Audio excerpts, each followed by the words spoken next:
రాజకీయ కక్ష సాధింపని కూడా మాట్లాడుతున్నటువంటి పరిస్థితి బీఆర్ఎస్ వాళ్ళు.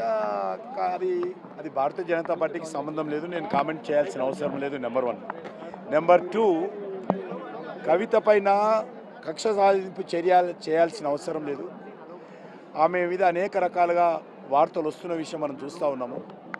ఈరోజు ముఖ్యంగా ఏదైతే ఈడీ రేడ్ చేస్తుందో మరి అది ఒక ఎంక్వైరీ చేయడంలో భాగంగా వచ్చింది.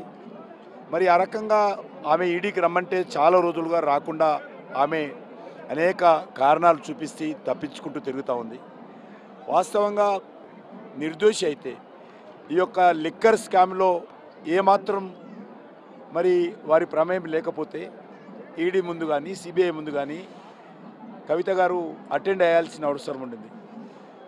కానీ ఈరోజు కోర్టుల చుట్టూ కొన్ని రోజులు, బయట చుట్టూ నేను మహిళనని చెప్పి ఈరోజు నేరం చేయడంలో మరి ఈరోజు ఏ రకమైనటువంటి వివక్షత ఉండకూడదు నేరస్తులపైన.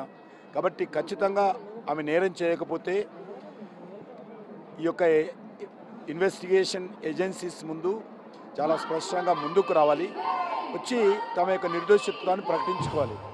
ఈ వీడియో కానీ మీకు నచ్చినట్లయితే లైక్, కామెంట్, షేర్ చేయండి. మరిన్ని అప్డేట్స్ కోసం సబ్స్క్రైబ్ చేయండి.